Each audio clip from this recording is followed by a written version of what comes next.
In 7th place, it's the Japanese sub that thought it was an aircraft carrier. I-400 Sentoku class. Country of origin, Japan. Type, aircraft carrying submarine. Power plant, 4 diesel engines totaling 7,770 horsepower and 4 electric motors totaling 2,400 horsepower. Offensive armament, 8 21-inch bow torpedo tubes. 1 5.5-inch deck gun.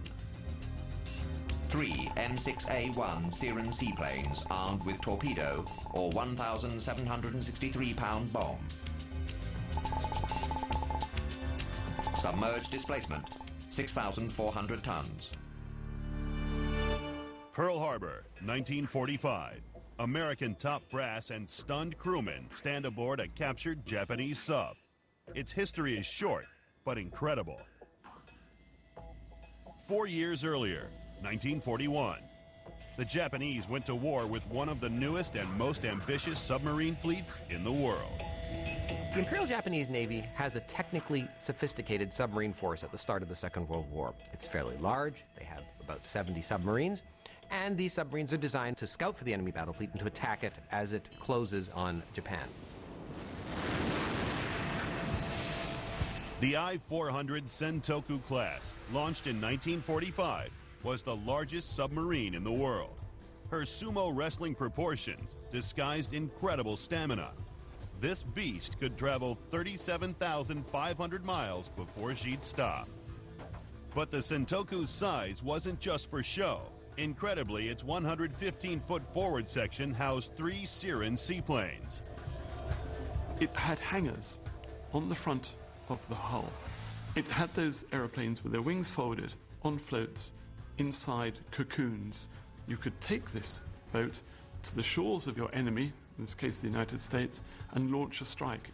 So the aim was that you had, in effect, a stealth aircraft carrier. The Japanese High Command began planning an audacious attack. The I-400 would launch its seaplanes against one of America's most vulnerable and strategic landmarks, the Panama Canal. If it could destroy one of the lock gates on the Pacific side, it would empty the canal. It would make it unusable for months. That was the prime reason that Japan went ahead with the I-400. Luckily for America, the mission never took off. Events in the Pacific overtook Japan, and the assault was shelved. Other more terrifying missions for the I-400 were also vetoed.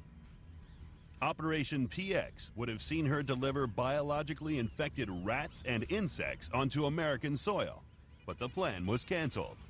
The reason? The Japanese felt that spreading bubonic plague, cholera, and other plagues might unduly upset their enemy.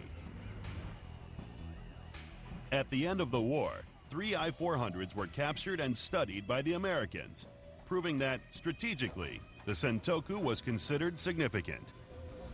They are innovative designs. They show an experimental competence that the Japanese were willing to make an investment, and they do show some distinctiveness in thinking out of the box that other navies were unwilling to do in most cases. In 1946, the Soviet military asked the Americans to hand over an I-400 for inspection. In response, the U.S. Navy scuttled them. That gives the sub a service length of just 1 year. Combat performance is average. Stealth is good. Innovation is high, as is fear factor, placing the I-400 7th in our list.